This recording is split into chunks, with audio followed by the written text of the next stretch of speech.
la presentación del texto. La idea, bueno, es trabajar en realidad con el concepto, ustedes los que hicieron el trabajo de ciudadanía social, que es lo que más me interesa rescatar de este texto, ¿no? Del texto que en realidad yo les pasé todo el libro, si algún día tienen tiempo, léanlo, es muy bueno. La recopilación, tengan en cuenta que está escrito en el 2011, por eso ahí Fernando que hizo su trabajo lo puso como que le faltaba el diario del lunes para algunas cuestiones, pero de todas maneras es muy revelador porque de alguna manera termina, a pesar de que es el 2011, es como que se terminó de escribir ayer, porque está como de nuevo planteándose sobre las perspectivas de un nuevo Estado que se puede pensar como un Estado de ciudadanía social después de haber terminado la etapa del neoliberalismo, o terminado, de haber, en principio, de haberse interrumpido la etapa del neoliberalismo este, tardío.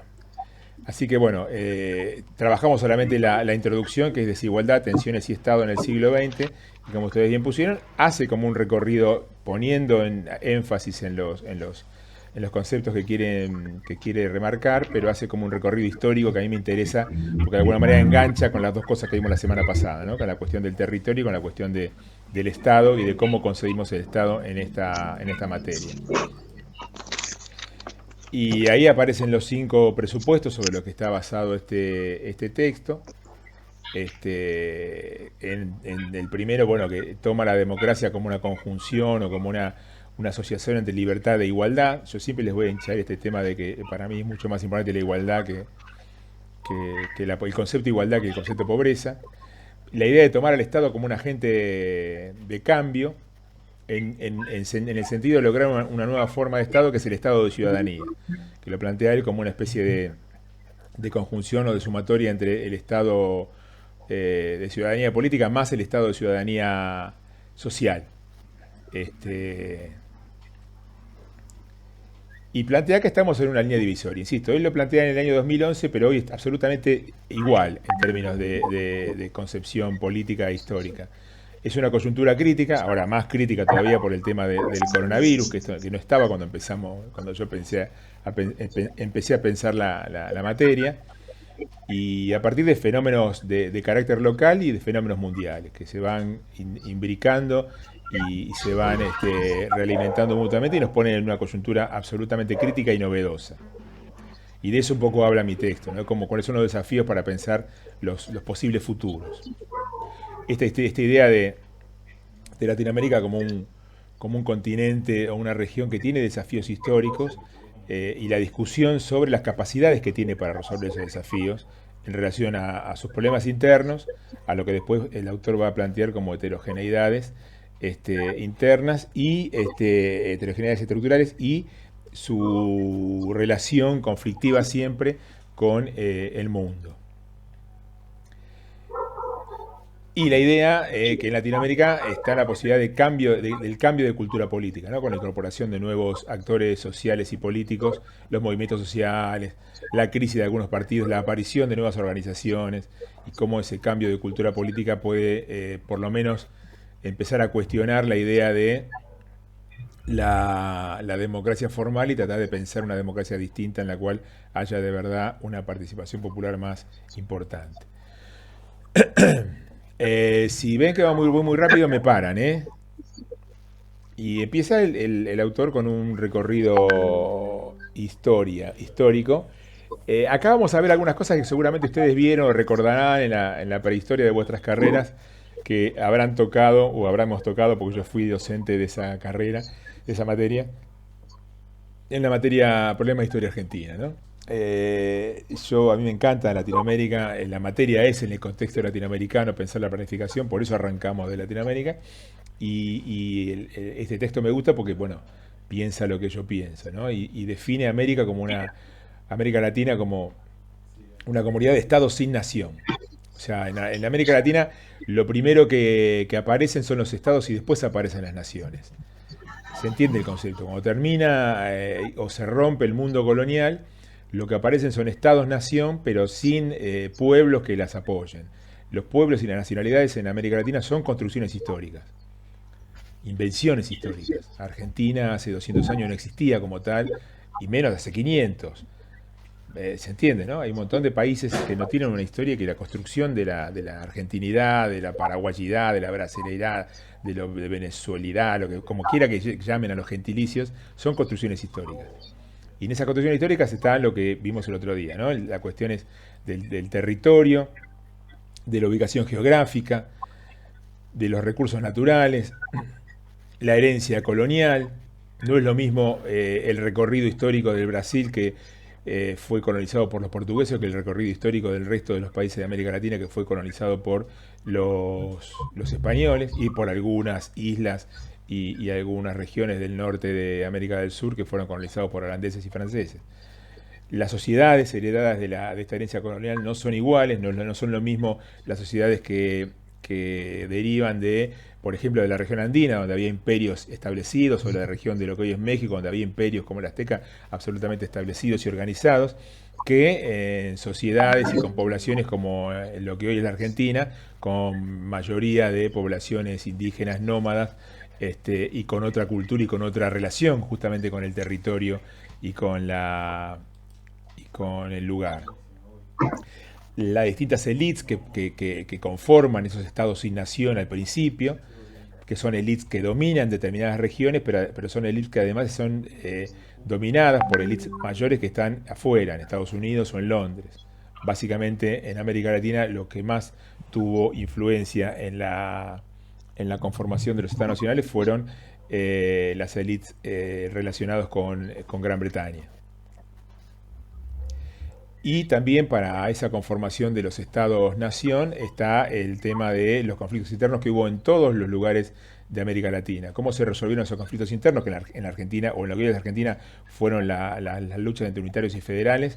En cómo se resolvieron esos conflictos influyó absolutamente en el Estado que después se iba a conformar.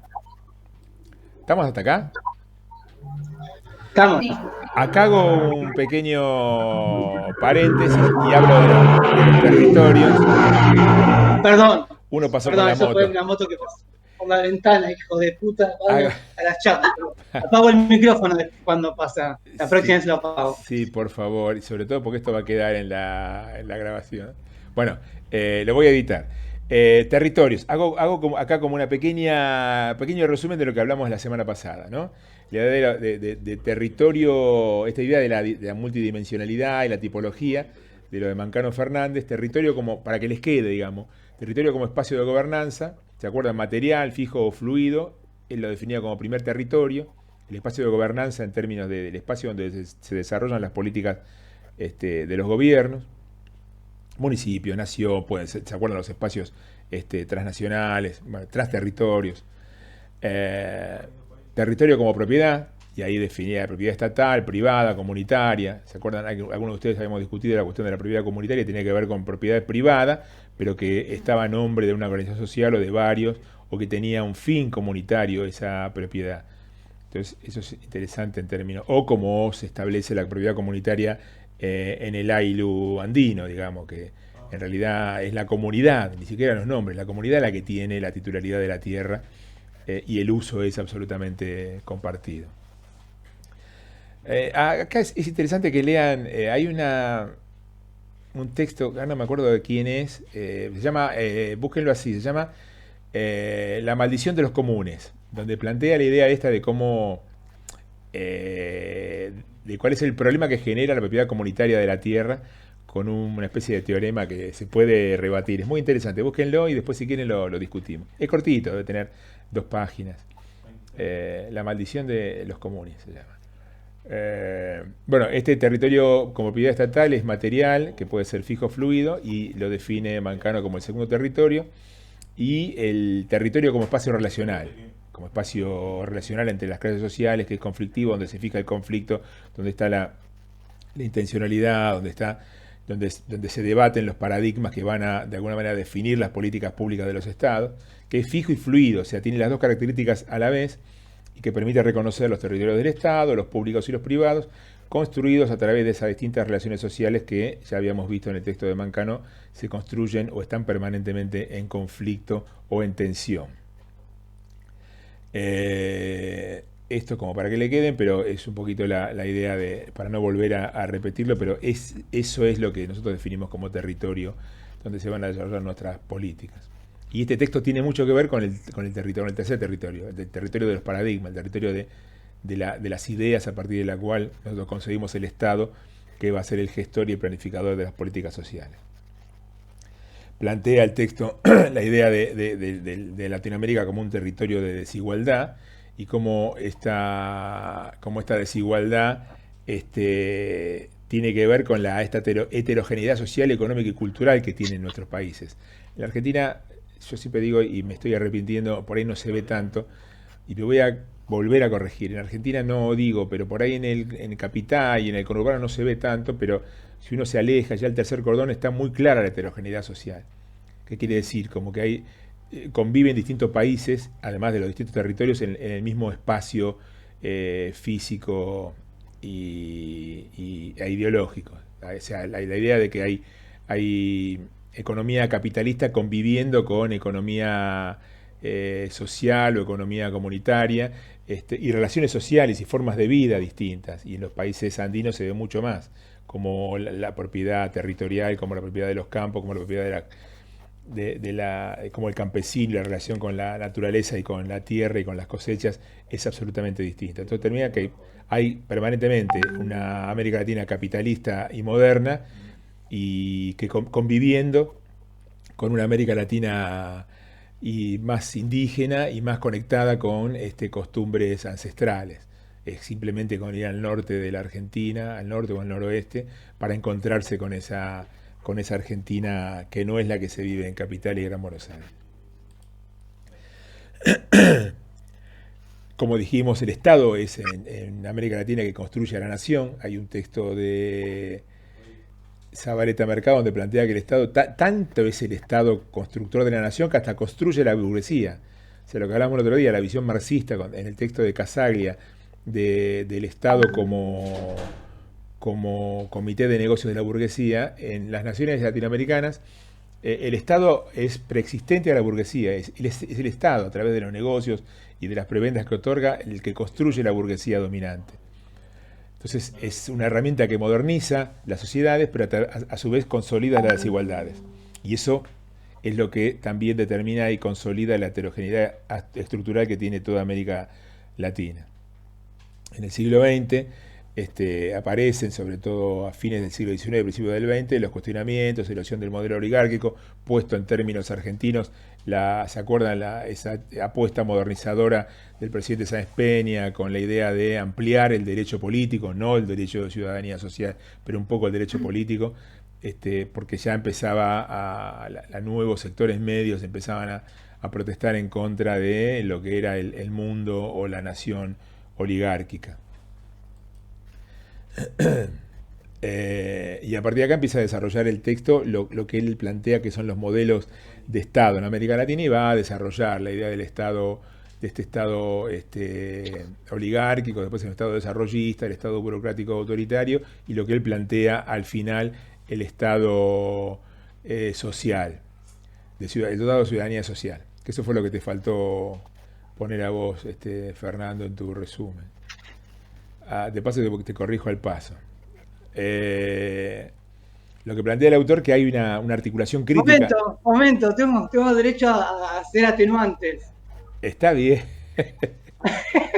sigo. Porque... Después charlamos. Porque si no se me va a cortar muy malo. Lo que plantea la articulación crítica entre desigualdad, democracia y orden, es absolutamente importante, porque es lo que pone en crisis, por ejemplo, el Estado oligárquico. Porque el Estado, al aumentar la desigualdad, empieza a haber problemas con la cuestión de cómo sostener la democracia. Por ejemplo, en Argentina empiezan a ganar los partidos como la Unión Cívica Radical, apoyados en las nuevas masas populares de los sectores medios y medios bajos. Y eso erosiona el orden, ¿se entiende? ¿No? Porque todo sistema político implica un determinado orden. Y ese orden implica saber quién manda y quién obedece, quién se lleva la parte del león y quién se lleva la menor parte en la distribución de la riqueza. Ahora, que haya un orden no quiere decir que no existan otros órdenes, ¿se entiende? Hay órdenes oligárquicos, pero hay órdenes también democráticos, y ahora podemos hablar de un orden deseable del Estado social de ciudadanía, en el cual la ciudadanía no sea solamente política, sino que sea ciudadanía social, o sea, que garanticen también los derechos sociales, económicos y culturales de cada uno de nosotros. Se plantea que la primera reacción de este modelo oligárquico es el estilo de un desarrollo preventivo, una inclusión social controlada para que los pobres no me invadan el vestíbulo de la residencia, y que no se nos mueran de hambre, y que más o menos podamos controlar la situación, y que se garantice la reproducción social de la clase trabajadora. Esto provoca, por supuesto, reacciones, rebeliones, revoluciones y golpes de Estado, que son de alguna manera la marca en el orillo de los estados y de las democracias de los países de América Latina. Y esto trae consecuencias en la democracia y en la forma del Estado de la región.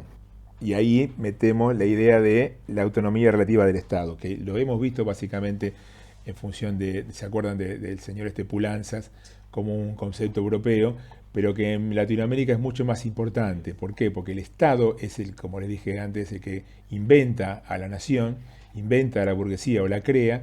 Entonces la autonomía relativa del Estado en América Latina es mucho más grande y es mucho más importante, y tiene muchas más particularidades con respecto a los estados centrales. Algunos de ustedes lo pusieron bien también en el resumencito del texto de Pinto, cuando el mismo texto plantea la comparación con el estado de bienestar en su momento de mediados del siglo XX en Europa. Ahí hay una diferencia grande que tiene que ver con, por ejemplo, con la clase obrera, y sobre qué se basa o cómo se financia el estado de bienestar en Europa y el estado de bienestar en América Latina. Entonces, esta idea que siempre les voy a tratar de meter, que nunca es bueno traspolar mecánicamente los conceptos europeos a América Latina. Hay que pensarlos muy bien y hay que modificarlos para poder aplicarlos a la realidad latinoamericana. Bien,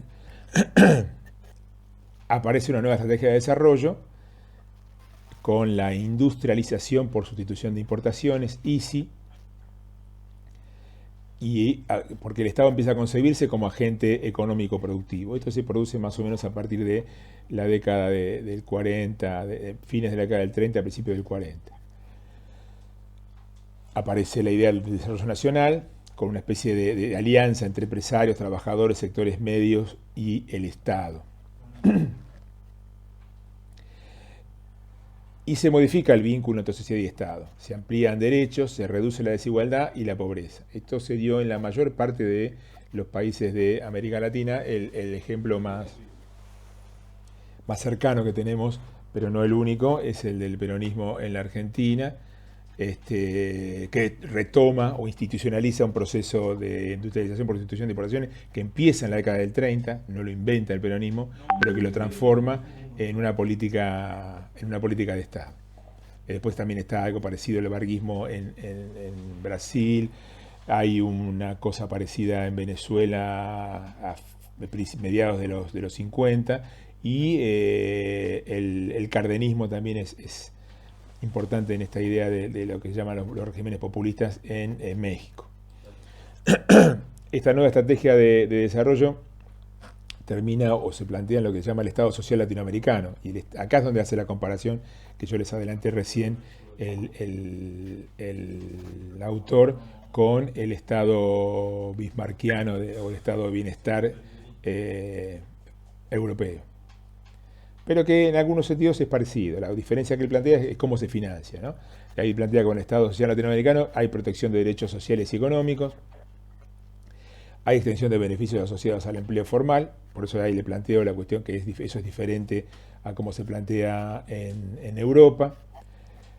Si existen diferencias entre distintos países de América Latina, no todos los países de América Latina se desarrollan de manera igualitaria. Argentina y Brasil son los países que más se industrializan en este sentido. Hay otros países que no lo hacen de la misma manera. Si bien en todos hay un proceso de industrialización por sustitución de importaciones, es en Argentina y en Brasil donde más se lleva a cabo este proceso. Y ahí aparece la idea de fortalecer la educación, la salud pública y los derechos laborales de la mano de este Estado interventor.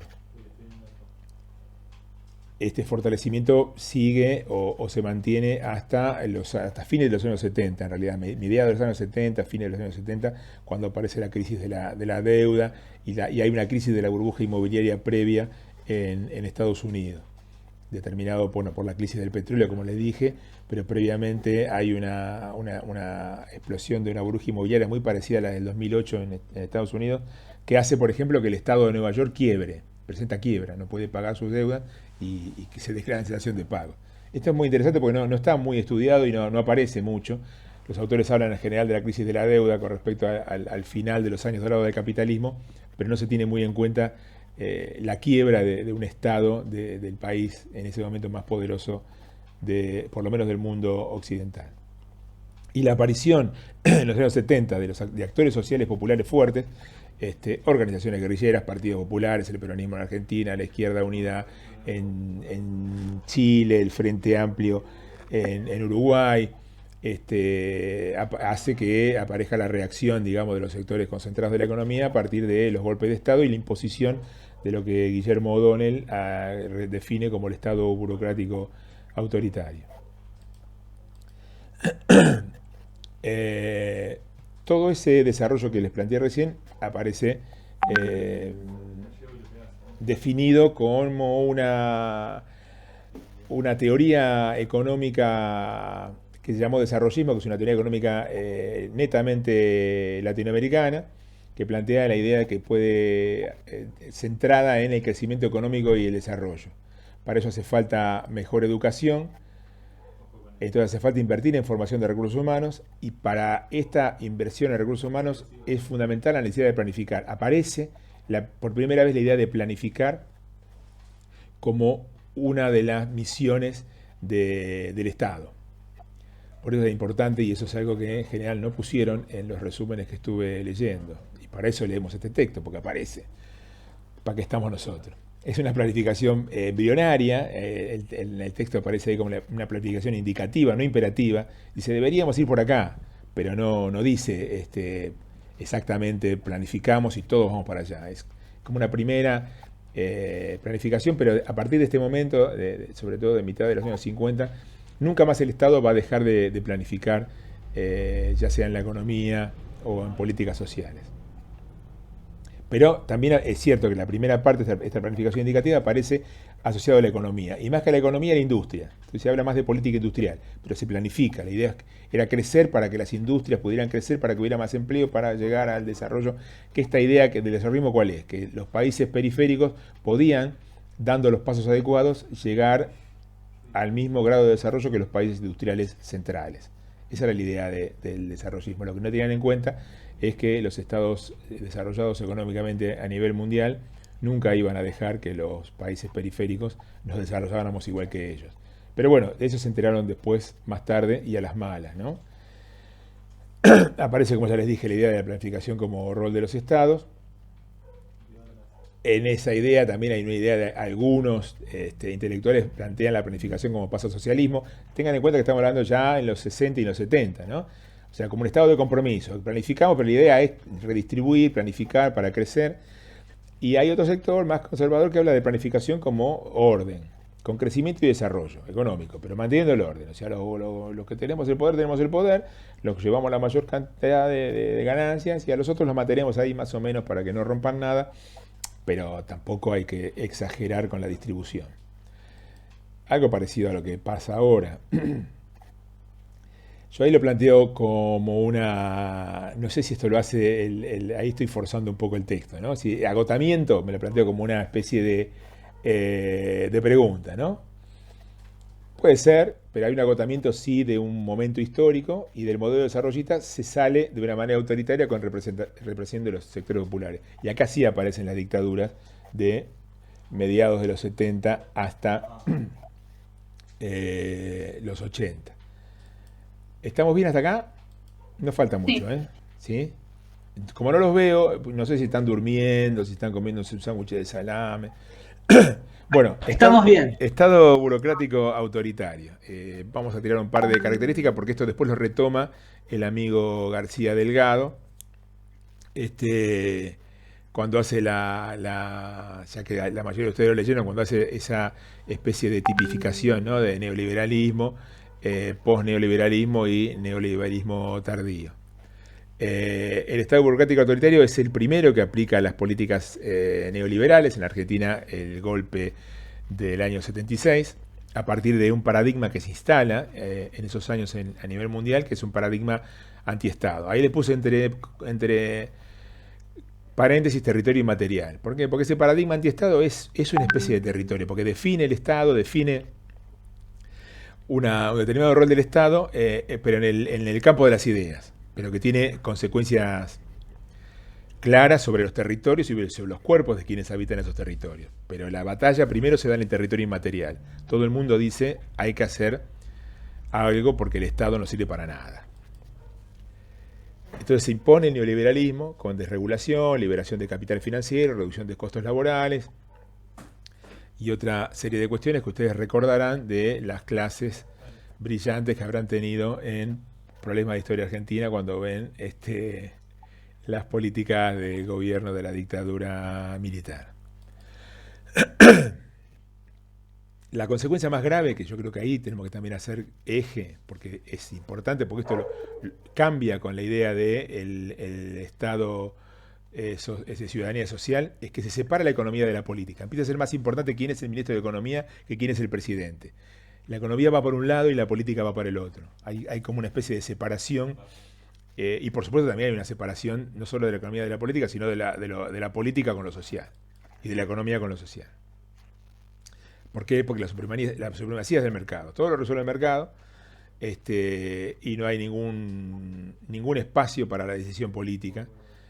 Y también esto que les dije, ¿no? Lo social está subordinado a lo económico. ¿Se entiende hasta acá, no? Porque es importante, porque esto va a ir y venir. Estamos hablando de los 70, pero podemos hablar de hace menos de 4 meses cuando gobernaba Macri. Y ahora mismo también, ¿no? Porque lo que se está discutiendo como se llama, economía o salud, es exactamente eso. Exactamente eso. Lo económico sobre lo social. Que se muera gente, diría Bolsonaro. Bueno, pero no paremos la economía. Es la misma discusión. Creo yo, pueden no estar de acuerdo. Las consecuencias que quedan de esta política neoliberal son debilidad de los estados para cohesionar socialmente. La idea de la cohesión social de una sociedad está determinada por las políticas de los estados. Si los estados no pueden hacer eso, se empieza a hablar de lo que llaman estados fallidos, cuando el estado dice vamos para acá y nadie va para ningún lado, y no hay cohesión social y la sociedad se desintegra y estamos en problemas. Algo de eso pasó en el 2001 en la Argentina. Tiene dificultades los estados para normalizar legalmente, o sea, para decir, ponemos esta ley que la gente haga caso. La ley sirve en la medida en que sea cumplida, si no es como era en su momento en la colonia, que decían, sobre todo en la época de los Borbones, cuando se decía, la ley rige, pero no se aplica. O sea, hay una cosa, bueno, no importa, más o menos. Esta idea que todavía nos sigue caminando por la cabeza. Y la idea de democratizar la sociedad, como ahí les puse de dónde lo tomó el autor de O'Donnell, un texto del año 2010. Porque es importante la idea esta de cómo se democratizan las decisiones, sobre todo, hacia el interior y hacia el exterior de la sociedad. Cómo se toman. La idea esta de que el pueblo no delibera ni gobierna, sino a través de sus representantes, es como compleja para poder aplicar de verdad la idea de un Estado de ciudadanía social, donde todos podamos gozar de todos los derechos. Porque aparece la imposibilidad estatal de ampliar los derechos de ciudadanía, y la imposibilidad estatal de reducir la desigualdad, porque la desigualdad de hecho aumenta, por más que hasta allá puede haber crecimiento económico, pero la desigualdad aumenta en la época del Estado burocrático autoritario. La política pierde potencia transformadora. ¿Por qué? Porque no sirve nada. Aparecen los discursos, como dice Casaglia, los discursos de la antipolítica, los discursos de bueno, son todos iguales, no sirven para nada, bájense el sueldo, ¿para qué queremos estos políticos, bla, bla, bla, bla, que no ganen? Ustedes entienden, ¿no? Que la idea de que el político no cobre nada implica como primera consecuencia que solo puedan hacer política los que tienen plata. Y eso es una consecuencia que lo que hace es replicar hacia el nivel directivo del aparato del Estado la desigualdad que se registra en el seno de la sociedad. Y, por supuesto, la ausencia de la posibilidad de plantearse un plan de desarrollo inclusivo para terminar con la desigualdad. Estoy medio perdido, no sé cuánto. Ah, no, ya terminamos, esta es la última. ¿Cuáles son los desafíos que pone en agenda al final? Que él los pone en el 2011, pero son los mismos que tenemos ahora. Poner la desigualdad en agenda. Esto es lo que dice, lo voy a plantear en el tema de Argentina, pero en realidad pasa en toda la región. Poner la desigualdad en la agenda, que es absolutamente necesario para cualquier idea que plantee un plan de desarrollo en cualquier país de América Latina. Tener en cuenta la politización de la desigualdad. Eso es el surgimiento de los movimientos sociales. Aparecen en el 2000, vuelven a tener protagonismo ahora. Es absolutamente importante eso. La desigualdad tiene una expresión política y hay que atenderla. Si no, no tiene ningún destino cualquier tipo de planificación social que querramos plantear de acá en adelante. Y la aparición de un nuevo paradigma en el territorio inmaterial, en el tercer territorio, en el territorio de las ideas. Un paradigma que tenga que ver o que tenga en cuenta la inclusión, la diversidad cultural. Estas son políticas de género, políticas de respeto a las culturas ancestrales, la idea de la integración regional. Esta famosa discusión que hay ahora, Argentina se fue del Mercosur, no, se fue del grupo que discute la integración. ¿Por qué? Porque discutir hoy libre comercio con cualquier país en el medio de la pandemia es una tontería. Tenemos que ver cómo nos arreglamos y cómo vemos para salvar vidas y para que la economía no se nos caiga, no ver qué le podemos vender a la Unión Europea barato y para que ellos nos vendan pirulines que no sirven para nada. ¿Se entiende, no? Esto lo podemos ampliar más adelante. Y promover el desarrollo y la democracia de ciudadanía social. Y fundamentalmente la idea de recuperar la política, de recuperar la potencia de la política como herramienta transformadora de la sociedad y como precursora de cualquier tipo de plan para bajar la desigualdad en nuestros países. Y fundamentalmente también recuperar la idea de nación. Pero no con una idea nacionalista de cerrarnos, pero como una idea desde qué lugar nos reconstruimos y desde qué lugar recuperamos esta potencia de la política para transformar la sociedad y desde qué lugar recuperamos esta cohesión social que nos permita integrarnos con el resto de América Latina para tener un destino común, libre y emancipado, y con posibilidades reales de bajar la desigualdad y que la nación sea para todos. Y como dice el comandante Marcos, para todos, todo. Bueno, acá